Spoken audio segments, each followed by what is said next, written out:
Good afternoon, everybody. It's a pleasure to have you here for the webinar. So, I am Professor Smriti Sarangi from IIT Delhi. And today, the webinar will be about the new book that I have written, published by McGraw-Hill, Advanced Computer Architecture. So, this is how the book looks like. And the book is now available on Amazon and Flipkart. So, well, why did I write this book? The reason I wrote this book is for two reasons. The first is that the architecture that is taught in undergraduate colleges in the first in the first course is not adequate. So industry does not work that way. So whatever is taught is not immediately useful. Say a book on advanced architecture is required because new things are coming up, process of machine learning, security, and so on, which are not covered. So kindly note this website address. So this website address has several things. So of course it has pointers to the Amazon Flipkart links and also the McGraw-Hill link. It has class notes for every chapter, slides for every chapter. A few are remaining, but they'll come within a month or so. YouTube videos, YouTube lecture videos will be there for every single chapter. So that I promise you, that will also be there within 2 months. And a link to the Tejas architectural simulator, which is needed for doing the experiments and for doing architectural exploration. So I have two books now. The first book used to be published by McGraw-Hill, not anymore. So this book is freely available. This is the first part, and this is the PDF is freely downloadable. So this is undergraduate computer architecture, which you'll also find a link to it on my website. So this the first book takes you from absolute basic Boolean algebra to pipeline process, virtual memory, and so on. So as I said, for a modern industry job, this is thoroughly inadequate. So you actually need to know more to fit in the modern world, and that's where my current book comes in, which should be taught as a second course, but should definitely be taught. And this is for senior undergraduate and postgraduate students primarily, but even you can teach the first book in the second year, the second one in third year, reasonably easy. And my lecture videos are anyway there. I'm also teaching an NPTEL course on on this book this semester. I'll also teach it maybe next semester or next year, but the content is there. So any issues, kindly send me an email on my official email ID. I will quickly respond. So the way that we will hold the presentation today is that the book has three parts. I will cover the first part in some detail, cover the second part in slightly less detail, the third part in even less detail. So the first part we will start from where the first book ends, which is we'll discuss the notion of modern out of order processing and also bring in GPUs and compiler techniques. In the second part, we will discuss modern memory systems. And in the third part, we will discuss the new and hot stuff, power, temperatures, reliability, security, ML, and so on. Right? So, but to appreciate the third part, it is necessary to read the first two parts. So this book has been very generously supported by industry, notably Intel, AMD, and Qualcomm. So I would like to thank them. So they have given us grants. So we have an appendix each for our funders. So there we discuss state of the art Intel, AMD, and Qualcomm design. All right, so let's start with the motivation. So kindly take a look at this graph over here. The x-axis is the year starting from 1971 to 2015, and the y-axis is number of transistors per chip. So as you can see, the y-axis is in log scale, and in 1971 we had roughly 500 or 600 transistors per chip. Now it is as high as a billion transistors per chip, right? So that was in 2015. Now it's 10 billion. So you can see continuously the transistors have been doubling, let's say every 1 to 2 years. So this was known as the Moore's law, but they didn't double at the at the cost of power. So the performance per watt also grew exponentially. So the net power usage of the chip also remained more or less constant. And that is why we had this exponential growth in semiconductor technology over the last 50 years. So that has kind of brought in the computing revolution. But the party is about to end. And the reason it's about to end is that transistors now are very small. They are around 7 nanometers. They will go down to 3 nanometers, maybe 1 nanometer, 2 nanometers maximum. So an atom is only 0.1 nanometers. So you can't place more than, see, we are talking of placing atoms very accurately, which is very hard to do. So that is where modern architecture comes in, which starts after this point of saturation. So this is one more graph where again I plot from years 1999 to 2012, and the y-axis is essentially the performance, right? So that is the SPECint score. That's what we call in our community, and each dot is basically the performance and year point of a release processor. So what you can see is that the performance kept increasing for a single core. In 2010 or so, it saturated. Okay. So the moment it's saturated, after that single core performance kind of stopped. It just stopped there, and nothing happened. All right. So then what happens? Does it mean that our computer architecture field is dead? Well, no. So it grew in very different ways. So we started having more cores per chip. We started building AI ML processors. So we actually did a lot. The computer architecture didn't die in 2010. It actually got a rebirth, which the modern which modern processors are trying to capture, and this book is trying to capture. So where does a classical undergraduate course end? So if you think about it, the classical undergraduate course ends at the level of a 5-stage pipeline, where we have 5 stages: instruction fetch, operand fetch, execute, memory access, register write back, and so on. Okay, fair enough. But the idea is that this is not optimal with by any stretch of imagination, because what is the maximum possible theoretical IPC, instructions per cycle? Only one, right? Maximum number of instructions you can process per cycle is only one. That's not enough, right? That's definitely not enough. So what we need to do is that we need to design something which is better, which is faster. That is why whatever you learn in basic computer architecture, it is good, it is useful, but the current technology doesn't use it. Okay, this is something that needs to be well understood. That is why I also felt the need of writing a more advanced book, which McGraw-Hill very generously decided to publish. So now let's look at the basic maths. If you look at the performance, it is given by this basic performance equation here, where the performance of a program can be denoted as the number of programs you process per second, which is nothing but I just take out a few factors, programs divided by instructions, cycles, and so on. So the performance equation essentially boils down to the performance is equivalent to the IPC, the instructions per cycle, multiplied with the frequency divided by the number of instructions. So of course, if I have a good compiler, I can reduce the number of instructions. Fine, fair enough. But IPC and frequency is something that the architecture controls, and that is where all of these architectural tricks become very important. So one thing we can do is that we can study how they are interconnected. So the instructions per cycle is of course determined by the design of the pipeline. If you have things like forwarding, then your IPC increases, a better memory system increases it, improves it.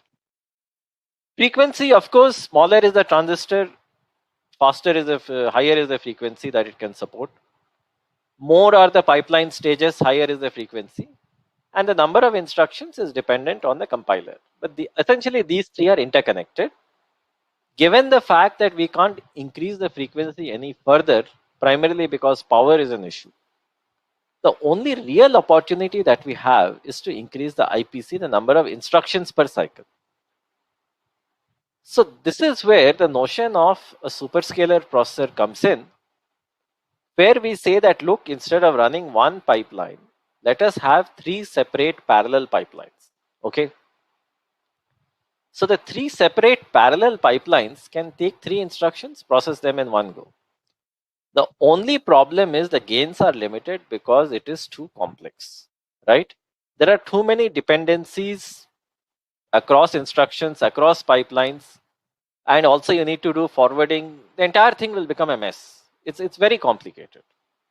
So that is why after, even though the basic Pentium processor released in 1990 had this design, it had two parallel pipelines. Such designs never took off. So you have to design processors in a very different way, okay, to actually sustain a higher IPC. And whatever we have studied in order processing, what is in order? It is in program order, okay. In program order basically means we do the first instruction, then the next, so on and so forth. So instructions never overtake each other, okay. So when I do something in program order, my hands are tied. Not only my hands are tied, my hands, legs, my entire thinking is tied. Okay. Given the fact that my entire, thinking is tied, uh, I can't go anywhere if I decide to just do things in program order. Just look at this piece of code. So we have R1 over here, then R1. So I am writing to R1, then using it, writing to R3, then using it. So as you can see a sequential dependence. Again, you can see a sequential dependence. So let me do one thing. Let me forget about in order processing. Let me look at out of order processing, where the key idea basically is that I don't process instructions in order. I essentially execute two instructions in one go. But instead of doing it in program order, so kindly take a look at the previous piece of code. So you can see that there was a dependency like this and another dependency, right? The first three instructions are dependent than the next three. In this case, what I do is that I reorder the instructions. And so then, as you can see, the first two instructions can execute in parallel, no problem, no dependencies. The next two instructions can execute in parallel because the earlier instructions are done. Again, the next three. So here, essentially what I'm doing is that I've doubled the IPC, but what did I sacrifice? What I sacrificed is basically that I am not doing in program order processing. I'm not doing in order processing. I'm essentially picking instructions out of order. As long as their operands are ready, I am executing them. Okay. So this is allowing me to increase the IPC because I am just, fetching all the instructions which are ready and executing them. Okay.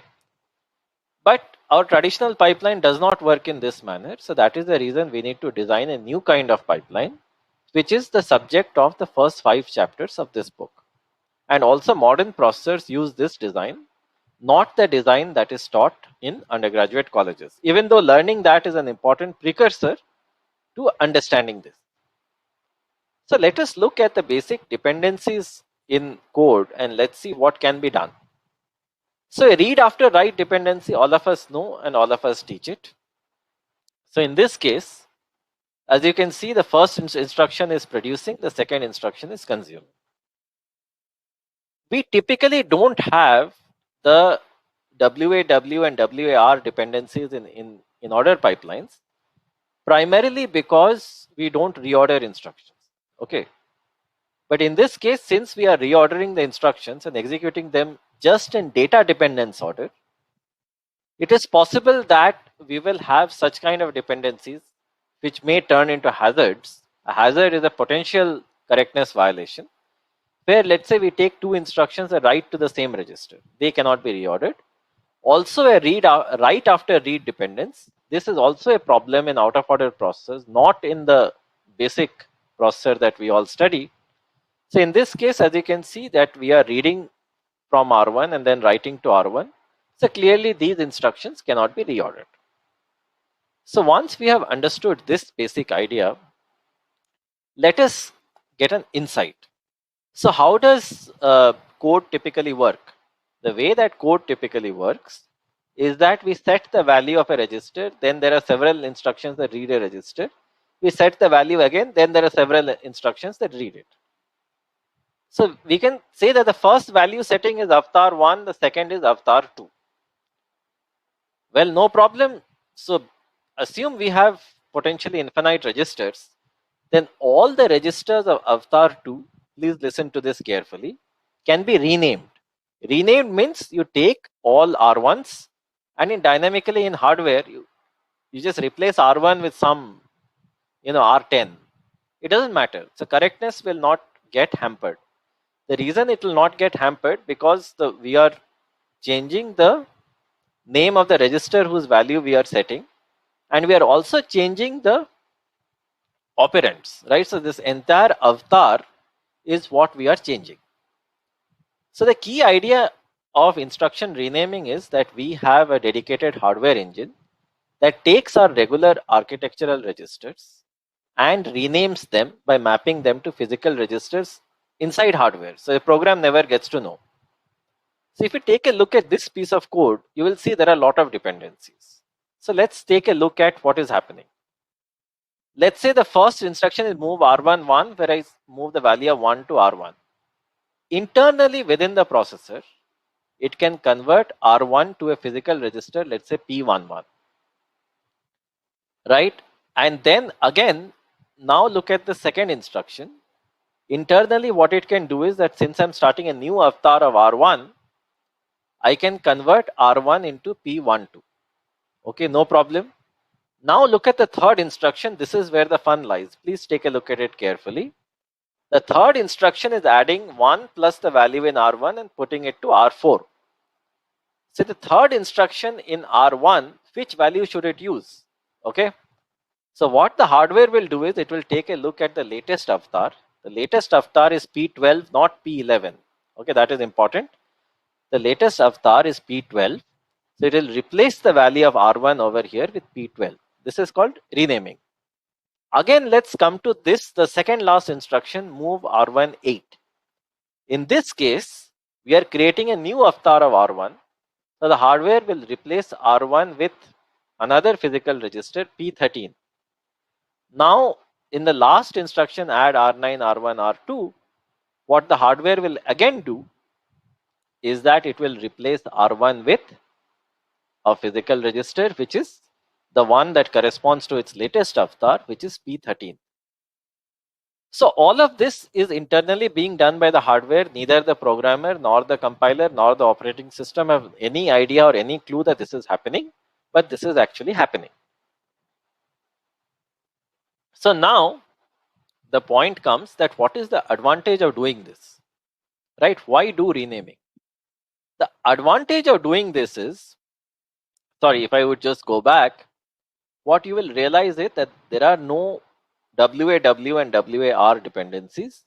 So these become false dependencies. In the sense, if two instructions are writing to the same architectural register, in the renamed code, they can be reordered.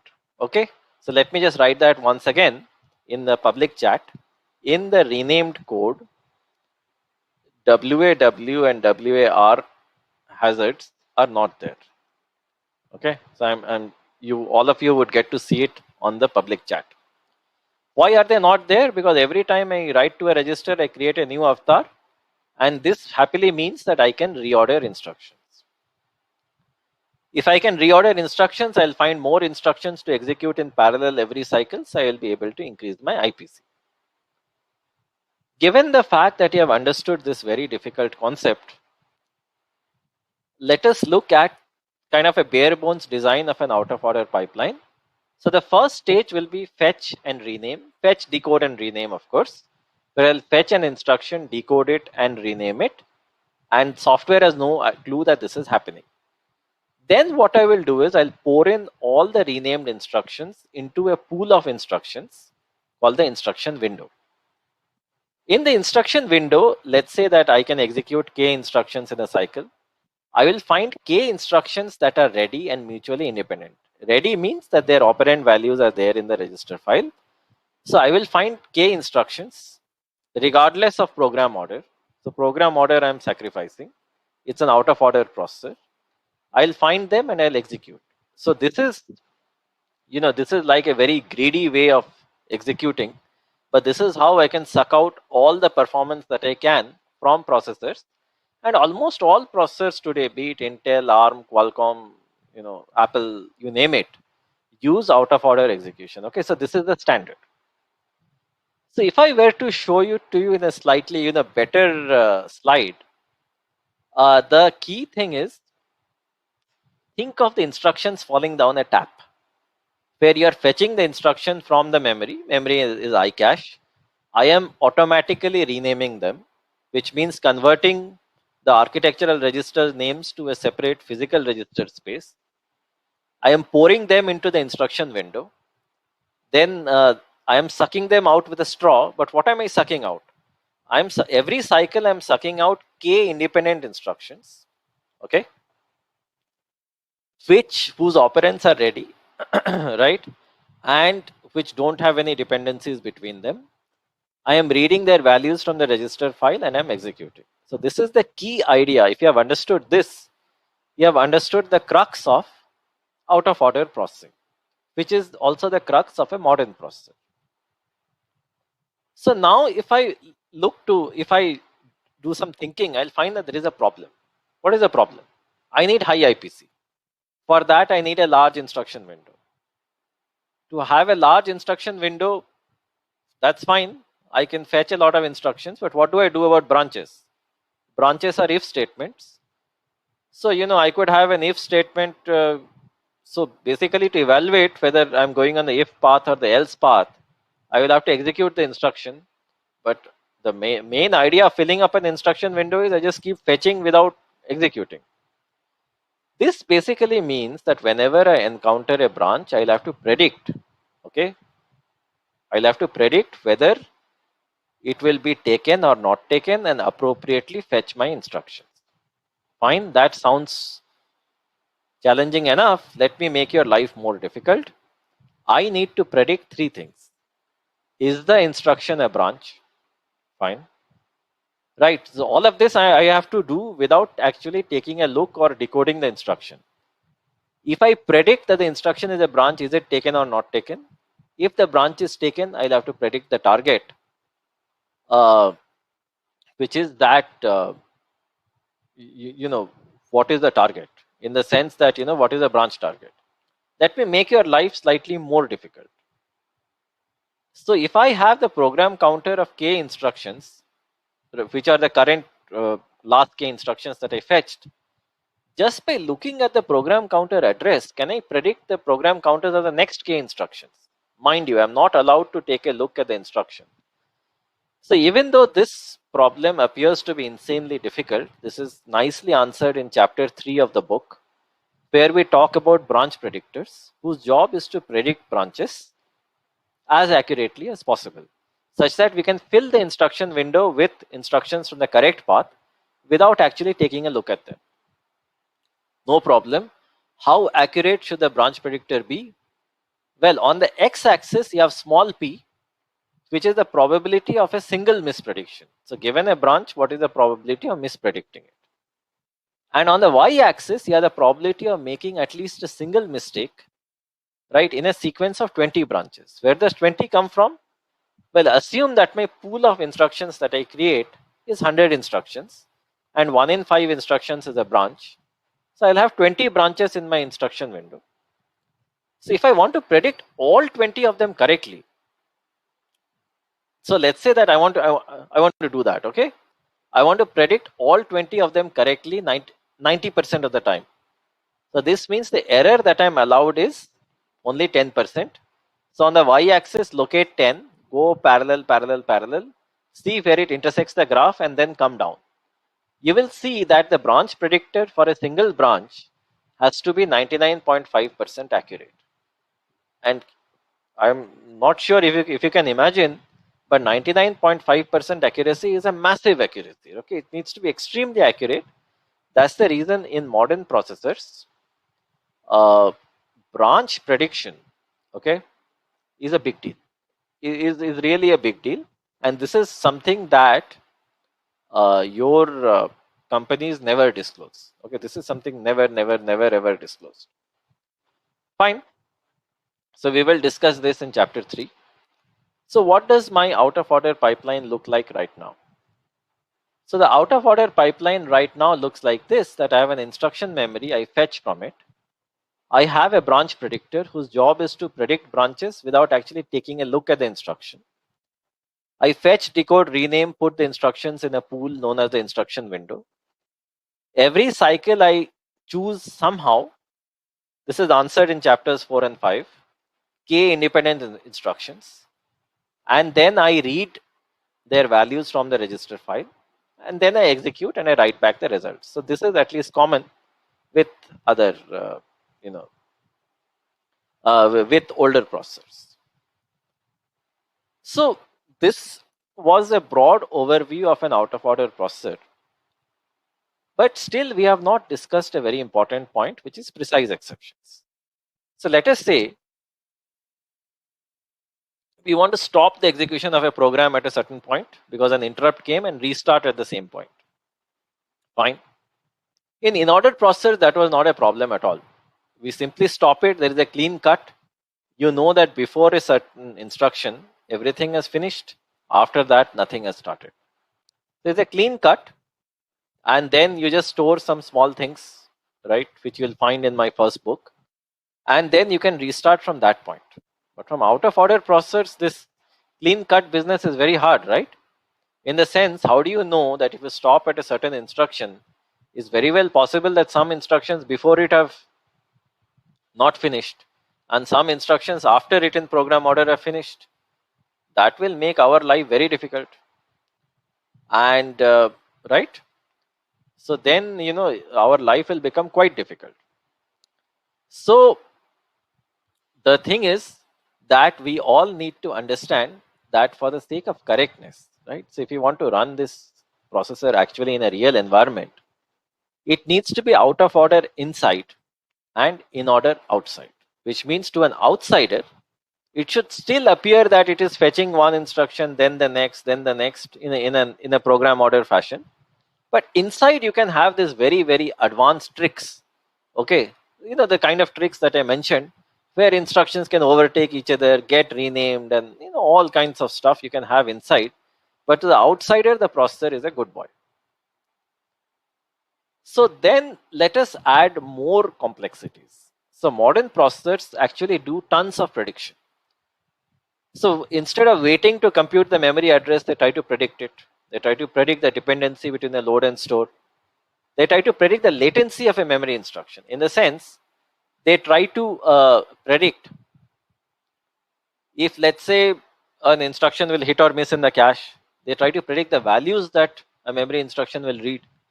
So they do tons and tons of predictions. If you actually see, as computer architects, we have been using this learning and AI and so on much before AI people were doing it. Okay, I hope you are not recording this. So, but anyway, the key idea is that if there is a misprediction, if you make a mistake, what do? You don't flush the entire pipeline, you do a little bit of repair. So what you do is you just track down all the instructions that have possibly gotten a wrong value and you just replay those values. Okay, so you just track how far, it's like COVID. It's like this, patient tracking, contact tracing in COVID.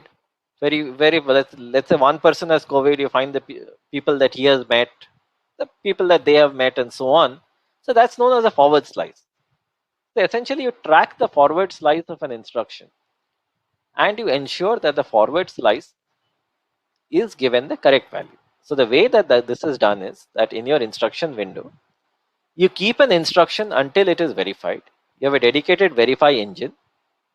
The dedicated verify engine, what that does is that verifies whether the prediction was correct or not. If it is correct, the instruction is removed from the instruction window. Otherwise, the mispredicted instruction and its forward slice both are replayed, re-executed. Okay. So what are we looking at? We are essentially looking at out-of-order processors is clearly the most important technology. The first 5 chapters of the book that is required to implement a modern CPU, along with prediction and replay and compiler techniques, all of these things. But in the last 5 years, this AI ML has also come up, right? Which relies on tons and tons of linear algebra. So linear algebra is what? Matrix multiplication, all kinds of neural networks routines, which is only matrix stuff only. So here the crucial insight was that GPUs used to exist for a long time. From 2001, they used to exist. But they were only doing graphical computations.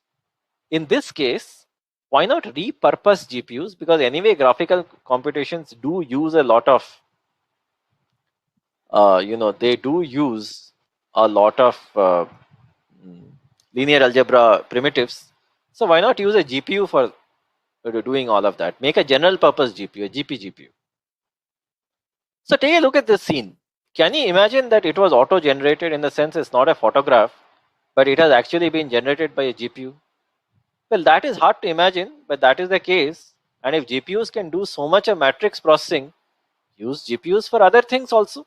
So use GPUs for regular programming also, not regular programming in the sense with if-else loops, but if let's say we are processing matrices as a part of a neural network, well then why not? So that's where the CUDA language comes up, which is chapter 6 of the book. So the CUDA language is covered in great detail, CUDA 10 to be specific, where we discuss an extension of C++, which clearly tells the compiler that, look, this is going to execute on the CPU, this is going to execute on the GPU. You compile both the paths separately and you package them into a single binary. This is known as a fat binary. And then the key point is that we will also discuss GPU architecture. So modern GPUs are very complex. So what I'm showing over here is the NVIDIA Volta GPU. So as you can see, the NVIDIA Volta GPU has 5076 cores, 5076. The 5076 cores are organized into 6 graphics processing clusters, as you can see, 6 of these. There is of course an L2 cache, and there are 8 of these memory controllers that actually connect to high bandwidth memory. It's not regular DRAM, but it's HBM2. Furthermore, one GPU can be connected to 6 other GPUs. So you can make a cluster of GPUs. So GPU hardware is quite complex, very interesting also. But in chapter 6, you will find a lot of details. Now, our fun is not over yet, in the sense that we realize that, look, you can build the fastest processor in the world. If your memory system is not fast enough, you will not be able to supply data at the rate that you actually want. Okay, so let's say a very fast processor will also be consuming data at a quick rate, right? But the question is that's the reason why my memory system has to become very, very fast and efficient. It needs to have a high throughput. So in chapter 7, so the book has 14 chapters. Okay, so we initially planned 13, but we realized 13 is an unlucky number, so we made it 14. But the 14th chapter is processors for AI ML, so it's good that we made it 14. And so I will cover all background concepts. So of course, it will not be covered to the extent it is covered in a basic book, but everything will be covered. That includes fundamentals of cache design, SRAM, DRAM arrays, CAM arrays, memory hierarchies, the types of caches, and prefetching techniques. What is new in this book is something there's an industry focus. So industrial designers typically use the Cacti tool for cache modeling and analysis. So the Cacti tools design, implementation, how to use it, everything will be covered in a fair amount of rigorous detail. And this is, so this book, by the way, has been written for both computer science graduates and electronics graduates. Both will be able to understand it quite easily. And the Cacti tool is a very vital part of modern processor design, so to speak. So then we will look at several optimization techniques. So we will look at modern applications. So all of us, have heard a lot about ML, but what we don't realize is that the ML revolution came primarily because processors became faster. ML algorithms were there since the 60s. 60s, 70s, 80s, 90s, ML algorithms were there. But the reason that they are hot now is because now we have the hardware to process them, notably matrix hardware. So if we will discuss modern cache and compiler techniques to actually process matrices very quickly. So in matrices, the classic idea is matrix multiplication. So that's the classic primitive, which is matrix multiplication. So matrix multiplication, if you are considering large matrices, large images, is quite difficult. But we can make it easier, much easier, substantially easier, if we actually operate on blocks of data. So what our compiler can do is that it can take a large matrix, take out small chunks of it, we can multiply those small chunks, and then we can have hardware to actually treat those small chunks in a special manner. In the sense, when I'm treating one chunk, you can prefetch, in the sense, send a request for the next chunk quite early. So when one chunk is being processed, the next chunk is actually being kind of drawn in from memory. So with that, so with a, it's a unique marriage of hardware and compilers where it actually becomes possible to increase the performance of these matrix operations by several orders of magnitude. We'll also discuss many more cache optimization algorithms like pipeline caches. So in caches also pipelining is there. Non-blocking caches, wave prediction, where again we are using prediction but this time inside caches. And of course skewed associativity. So for those of you who do data structures, there is something called a cuckoo hash. So the cuckoo hash is something that the the cuckoo hash is a modern data structure that relies on hash functions. So something very similar is there in hardware. And this is what we will discuss in great detail in chapter 7. All right, so where are we? So after that, if you take a look at a modern processor, it is actually a sea of cores and cache banks. Okay, so it's a multi-core, no doubt. So even the processors on phones are multi-cores these days. But the key point is that they typically have either a chessboard layout or they have a layout where the cores are at the periphery and the caches are at the middle. And to connect them, you need a very fast on-chip network. How is this different from a regular internet-like network? Well, the key difference is like this.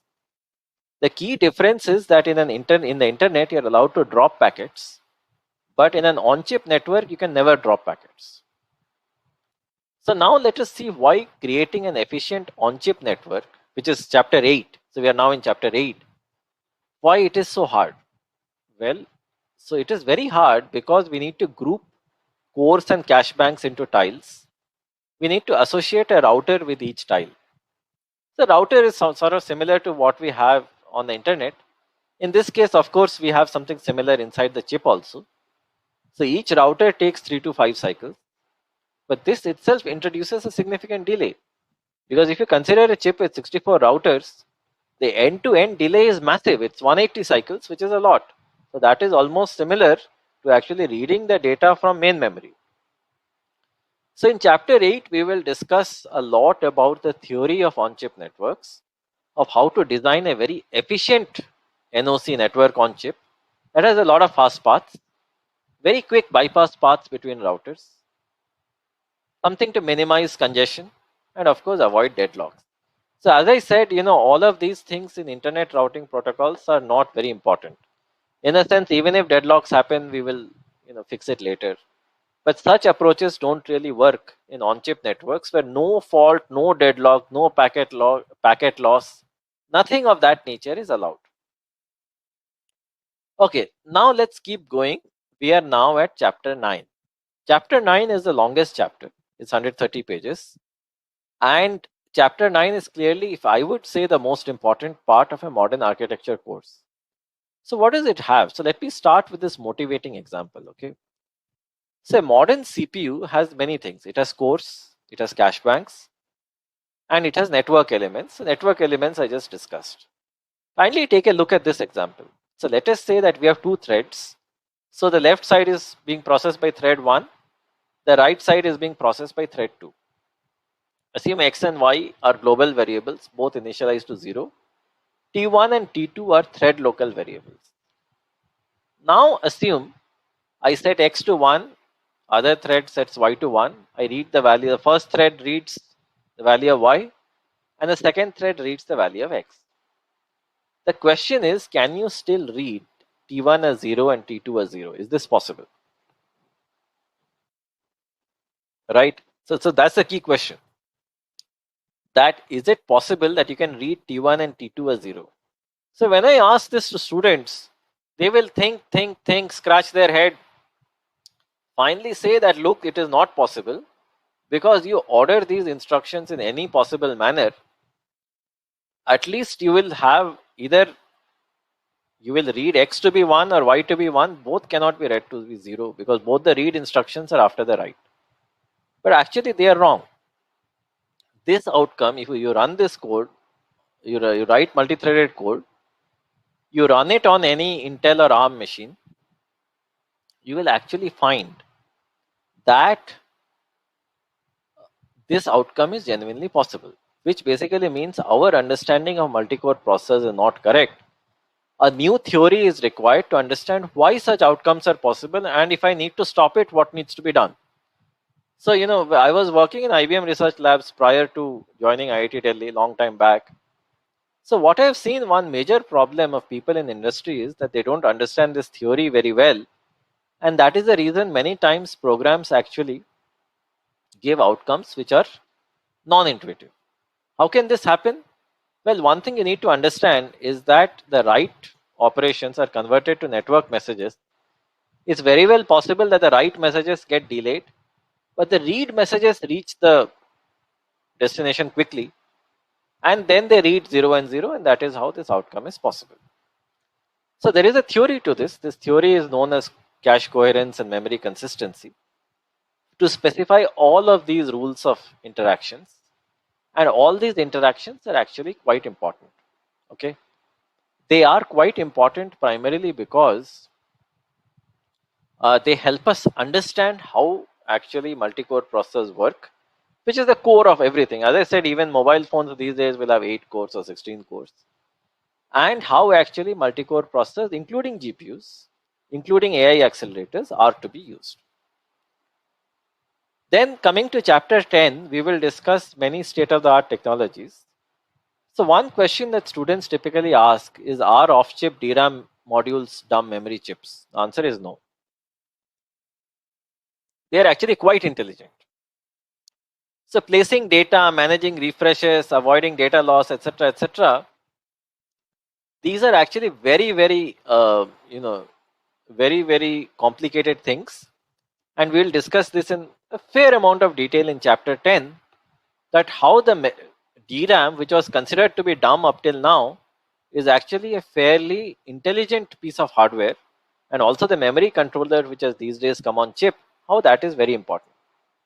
Next, we'll also discuss modern futuristic memory technologies such as phase change memory, resistive RAM, ferroelectric RAM, flash, magnetic RAM, and so on. So all of these modern memory technologies, which are mainly being used in AI ML, these technologies are designed in a special way that, in what happens in memory. So basically, what happens in memory is that what really happens is that, we lose data when we power it off. But in this case, if you power off your processor, you'll actually not lose data. So we will discuss this in chapter 10. And finally, we will come to the advanced topics. So advanced topics, I just have one slide each, right? So I would like to wrap up my talk in 6-7 minutes such that you can ask as many questions as you wish. So the important point you need to understand is that the power is proportional to the cube of the frequency. So that's the reason power management is very important. And the temperature rise is proportional to the power. Furthermore, the total power of a chip is a dynamic power plus leakage power, where the total power determines the temperature and the temperature determines the leakage power. So as you can see, there is a cyclic loop. Okay. So power determines temperature, temperature determines power, again power determines temperature, there's a cycle. So that's the reason both power estimation as well as temperature estimation become very important. And typically to estimate power, you need to estimate temperature very accurately. Okay, so that is one part. And to estimate temperature quite accurately, you have to do many things. The other is power management. So kindly take a look at this desktop. This is a desktop of the future. So there is a company in Singapore that makes it. So we are trying to buy one. The key idea is that this is not air cooled. This is actually water cooled. Because air cooling is quite difficult in a is quite difficult in actually a modern power hungry desktop or server, because it dissipates too much of power, 200 watts, 300 watts, and the air cannot cool it, but water can cool it quite easily. This is clearly the future, but a lot of current things are done. We reduce the voltage frequency, we throttle the pipeline, so all of these things are done. One more thing you need to understand: the reason it is important to cool down a processor using such advanced techniques is primarily because the reliability is exponentially dependent on the temperature. So temperature increases a little bit, the reliability goes down like anything. So that is why it is very important to actually focus on this aspect as well. All right. So now we will come to, so this was chapter 11. So chapter 12 is reliability. So what happens is, many of you would not have realized. So typically students ask me a question that, if I'm creating a data center, power is a big issue. Why can't I take it to like Kashmir or Kargil or someplace over there in Leh Ladakh and simply, open the windows? The windows will then cool the data center. The answer is it will not work. The reason it will not work is primarily because at high altitudes, and of course space being an extreme example, it happens in sea level as well, but much more in higher altitudes, alpha particles and neutrons, which are essentially generated in far off galaxies, come and hit your processor. Okay, and this happens at a fairly high rate, even though you may not be realizing it. What they will do is, the moment they attack a transistor, they hit a transistor, they will displace charge. The charge will lead to a current pulse. The current pulse will propagate to the nearest flip flop. It will cause a bit to flip. So if you have a bank account and one bit flips, then either you can become a millionaire, a crorepati immediately, or if you're a crorepati, then you will become a lakpati, right? From, let's say, 1 crore to lakhs, your bank account will come down. And that is exactly why we protect our hardware by various techniques. So we will discuss it in chapter 12. And one of that is that we actually have all our data centers at sea level. We don't take it up the mountain. And of course, there are many more things, like normal human beings, processors also age. They also have different failures like thermal cycling and electromigration. So that also happens. There are novel checking mechanisms for that. So this is something we will discuss. One more thing we will discuss is that, look, on VLSI, you might be trying to fabricate a perfect rectangle, but you'll never get that perfect rectangle. The reason is that you're trying to fabricate a 10 nanometer feature with 193 nanometer light. So both the wave nature of light and the particle nature of light, both of them will trouble you, because the wavelength of light is much more than the size of the feature you're trying to fabricate. So what will happen is that instead of this rectangular structure, you'll have this, you'll have the rounded edges. Your lines will not be straight, they will be rough. And that will ultimately lead to your transistor not performing to specifications, which means low performance and high power, high leakage power.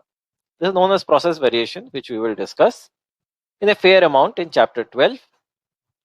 And chapter 13, which was supposed to be a last chapter, which we decided 13 is an unlucky number, we would have discussed security. So normally what happens? Nowadays, all the data, all the computation, everything goes to the cloud, right?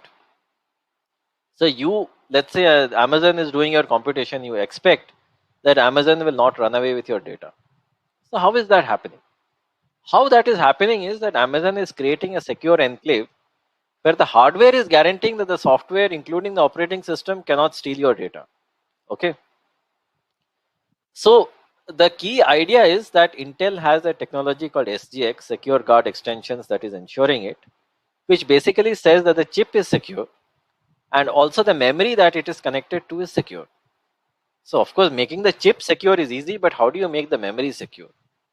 So this is something that we will discuss in detail. So this is the crux of modern cryptographic secure hardware, where we will discuss the key idea of how everything within the CPU is secure, how to secure the main memory and the hard disk. So of course, we'll need encryption, we'll need a lot of cryptographic techniques, but all of that will be discussed, and all of this will ensure that, be it Amazon or Google or Microsoft, They actually cannot run away with your data, even though the operating system is in their control and the operating system may be dishonest.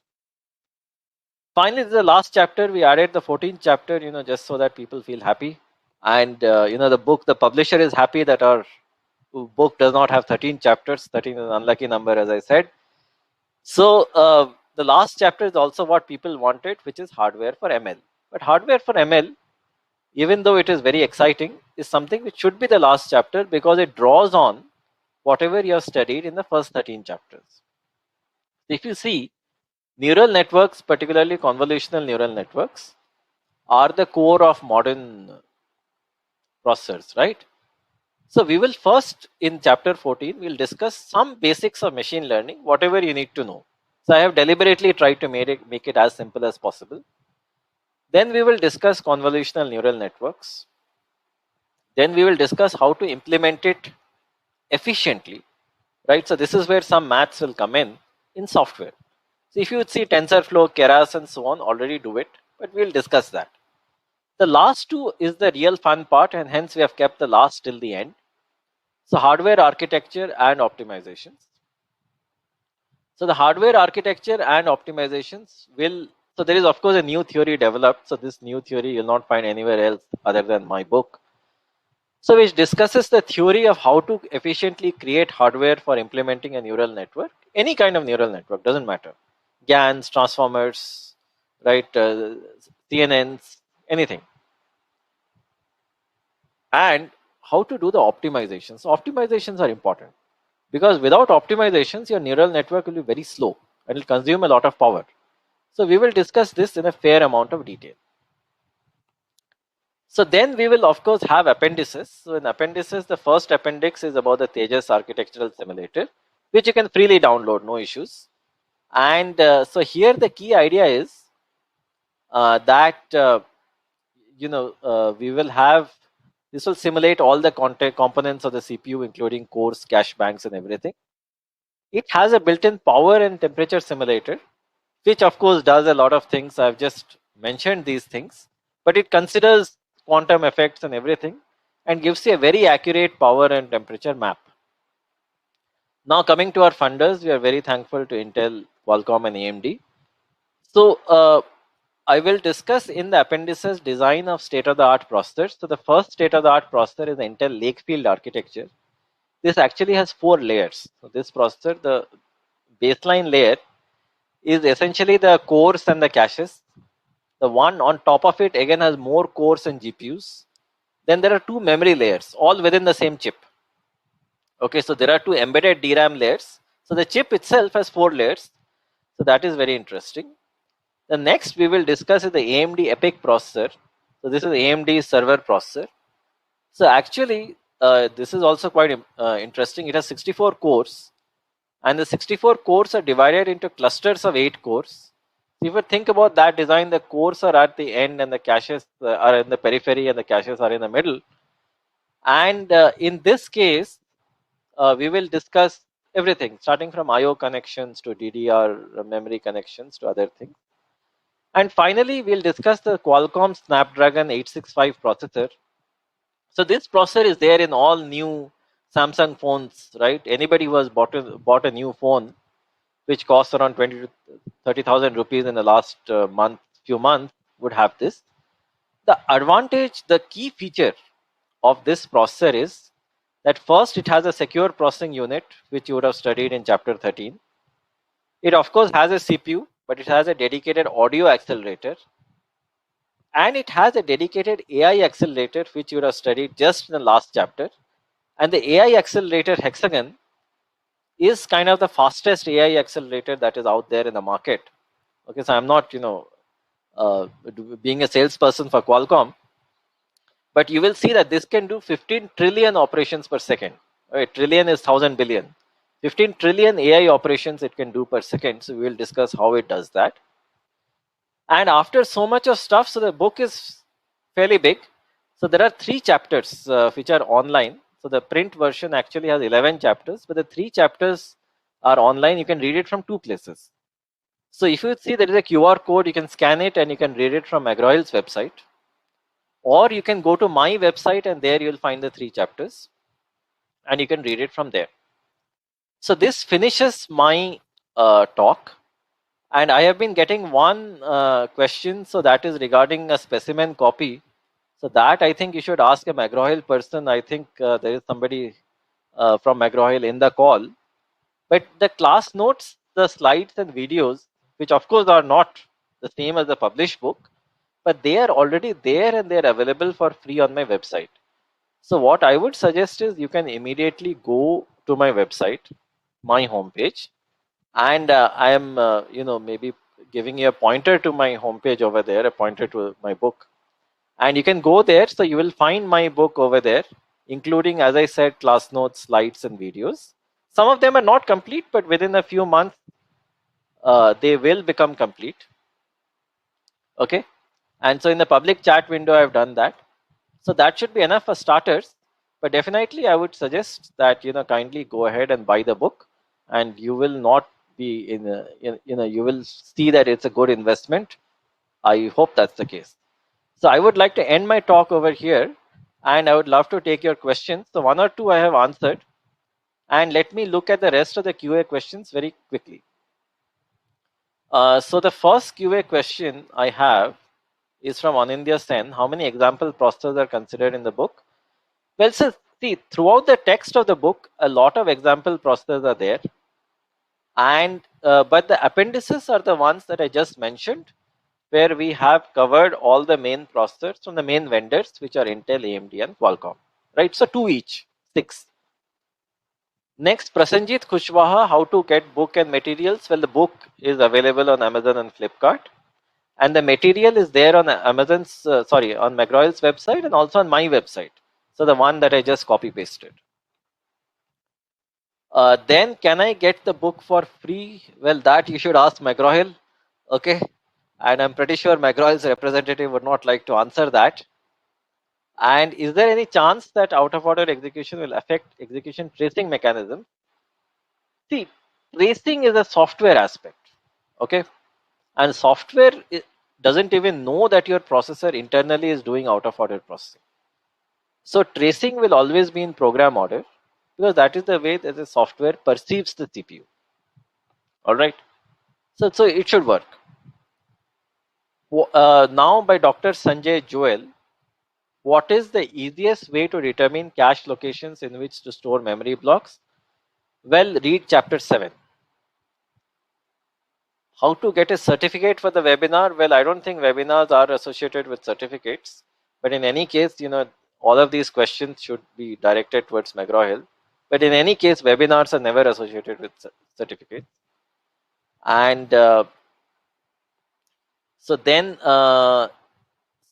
by Kalvi Karasi Jayaraman, tight coupling, loose coupling. Well, I'm not sure what is the context of this question, but if you would kindly put in a new question with a deeper context, I could answer. Regarding a specimen copy, well, again, ask McGraw-Hill, but you can always take a look at the class notes, the slides, and the videos on my website. And that should give you a fairly accurate idea. The reason that they have been put is to give you a fairly accurate idea of what the book contains. So kindly take a look at it. And then, is there a tracing? Okay. How many example process? I think I've answered everything. Is there, if there is anything more, kindly type your questions. I'll quickly answer them.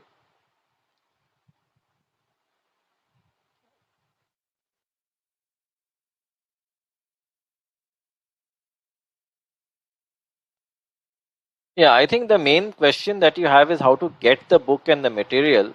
So as I said, the material, I'm just posting it on the public chat yet once again. So the material is over there and the material will keep getting updated. So I have not made the slides and videos for all the chapters, but I'll do that. So that will answer the question about the material. And of course, the book is available in 3 places. It is Amazon, Flipkart, and McGraw-Hill's own Express Library service. So you can go to all 3 places. Okay, and so that should answer that question. Yeah, any other question, kindly shoot. So what I would also request is that I am teaching an NPTEL course this time exactly on this book. So for those of you who have not been able to register, you can register next time when I'll be teaching an NPTEL course. So of course the videos are fully available on YouTube, and the same videos are used in NPTEL also. So the NPTEL videos are not different. But it is just that you will be able to study more in a structured environment. There'll be TAs to help you. And also you will write an exam. So writing an exam always ensures that people get more serious. So you'll get some feedback. So that's basically the broad my broad suggestion. And then now there's a new question. Hang on. So the new question is that is there any case study, like some simple to complex case study? Yeah, see, if you read the book, you will find that there are a lot of case studies. Okay, there are a lot of examples, running examples. So you can think of a running example as a case study, where we start from something very simple, gradually make it more and more and more complicated. So that is there. That's a legitimate, relevant part of the book.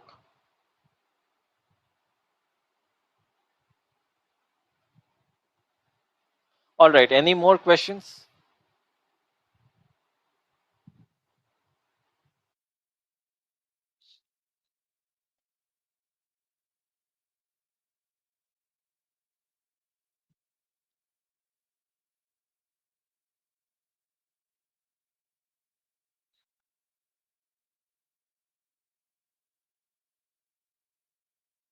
Yeah, Pinto, do you have any question?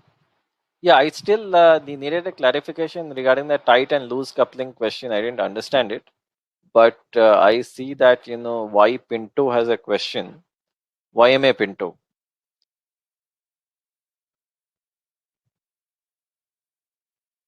Yeah, any other question? Yeah, please don't hesitate to type in your question, and I can see your questions. I can quickly answer. So what I would advise is that you can talk to your universities and your board of studies members, and if there is any difficulty, they can always reach out to me. So when we did our market survey, and that holds true even today, for advanced architecture there is no textbook, and whatever is taught in undergraduate is required, but it is totally outdated. So that is where I think this book covers a very important void. And you should, if you have the power to set your syllabus, well, then go ahead. If not, if you want if let's say somebody in a university wants additional clarifications, he is welcome to reach out to me. All right, any more questions? Okay, I think administrators, we don't have any more questions now.